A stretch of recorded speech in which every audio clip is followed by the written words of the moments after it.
మూడవ అధ్యాయం కంటిన్యూషన్ అండి. మయి సర్వాణి కర్మాణి సన్యస్యాధ్యాత్మచేతసా నిరాశీర్నిర్మమో భూత్వా యుధ్యస్వ విగతజ్వరః.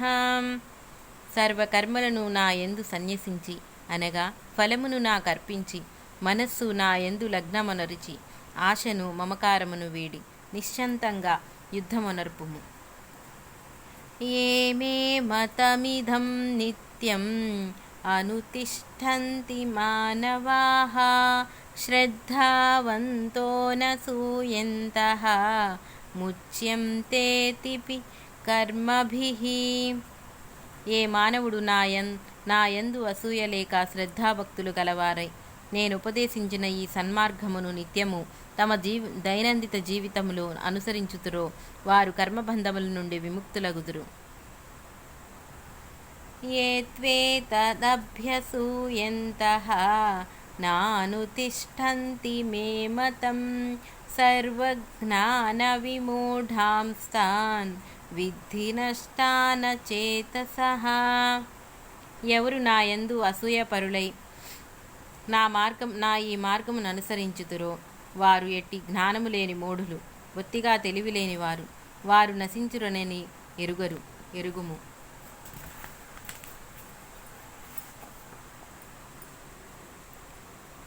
సదృశ్యం చేష్టతే స్వస్యాః ప్రకృతిర్జ్ఞానవానపి ప్రకృతిం యాంతి భూతాని నిగ్రహ కిం కరిష్యతి. ఎంతటి జ్ఞానవంతుడైనను తమ స్వభావమును అనుసరించి ప్రవర్తించును. భూతజాలములన్నీయు ప్రకృతిబద్ధములైనవే అనగా స్వభావమున కనుగుణముగానే గాని విరుద్ధము ఎన్నడునూ మెరుగవు. అట్టి యొక్క బాహ్య నిరోధమే ఎట్లు ఉపకరించును. ప్రకృతి నిరోధించుట సాధ్యము కాదనుట. బాహ్య యత్నముల వలన ప్రకృతి నిరోధింపబడదు. కానీ ఆంతరికముగా స్వభావం మార్చుకొనుట వలన ప్రకృతి కూడా మారును. ఇంద్రియసేంద్రియ స్వార్థే రాగద్వేషౌ వ్యవస్థితౌ తయోర్నవశమాగచ్చేత్ తౌ హ్యస్య పరిపంథినౌ. ఇంద్రియములకును వాటి విషయ వస్తువులనుకును స్వాభావికముగా రాగద్వేషములను ఇష్టానిష్టములు ఏర్పడియున్నవి. అవియే మానవుని ఆధ్యాత్మిక అభివృద్ధికి అడ్డుతగలు శత్రువులు. కావున వాటికి లోబడకూడదు.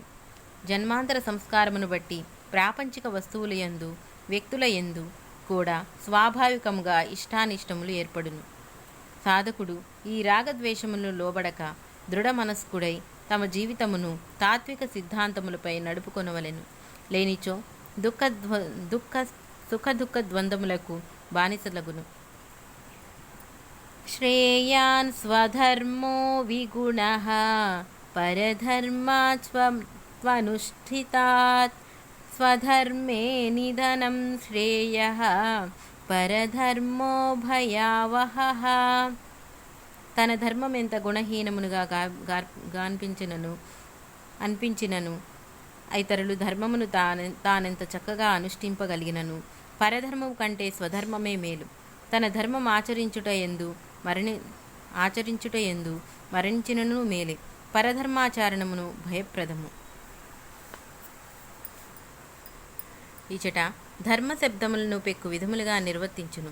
స్వధర్మమనగా తన మత మరియు జీవితమందు తన కర్తవ్యమును తన వర్ణాశ్రయ ధర్మ అనియు పలు తెరులుగా వ్యాఖ్యానించుతురు.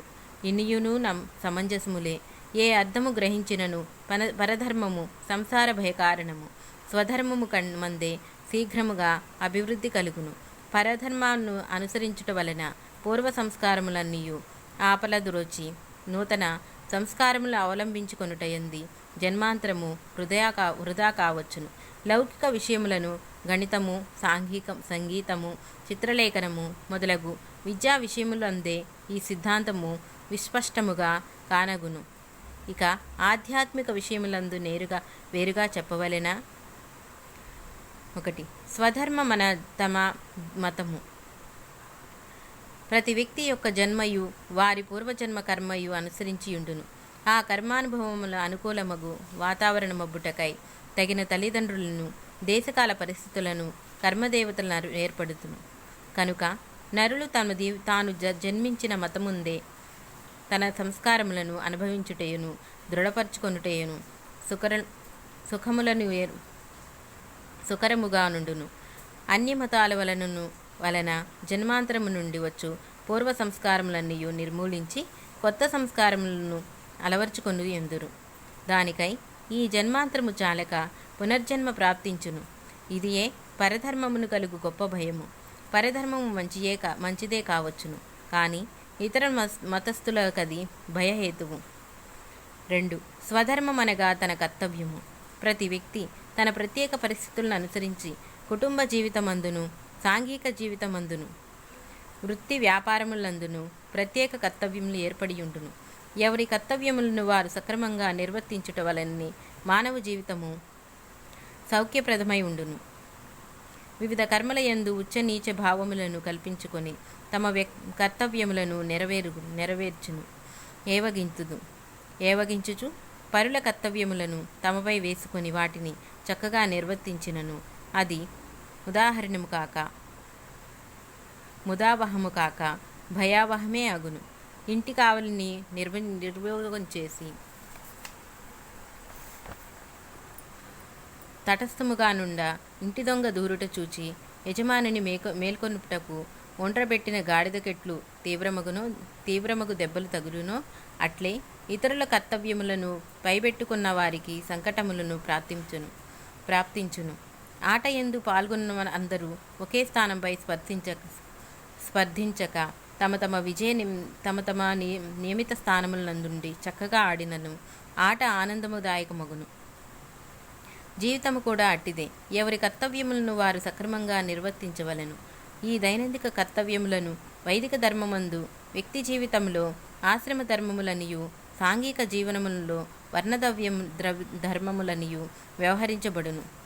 ఇట్టి ఏర్పాట్లు లేని ఇతర మతములందు వారి వారి కర్తవ్యములను వృత్తుల బట్టియు పరిస్థితుల బట్టియు నిర్ణయించబడును. ఇవన్నీయుగాక స్వధర్మమనగా భగవానుని అభిప్రాయము గీత ఎందు ప్రయోగించిన యోగము. కర్మ మొదలగు ఇతర శబ్దార్థములు వలనే వ్యాపకమగినట్లు తోచును. 1847వ అధ్యాయ శ్లోకం బట్టి స్వధర్మమనగా స్వభావక సిద్ధమైన అనగా నిజ ప్రకృతికి స్వాభావికమగు కర్మయని తేలుతున్నది. తమ స్వభావమును సరిపడు కర్మాచరణమే ఎంత నీచముగాను గుణహీనమునుగాను కనిపించును. ఇహపర సాధన మౌనుగాను, పరధర్మము అనగా ఇతరుల స్వభావమును సరిపడు కర్మ ఎంత మేలుగా అనిపించినను మనకు సులువు కాదు. పైగా ఈ జన్మ వృధాయై పునర్జన్మకు మూలము కావచ్చును. అట్లని దుష్టులు తమ స్వభావమును నెపముగా దుష్కర్మచారణ సమర్థించుటకు భగవద్వాక్యమును ఉపయోగించరాదు.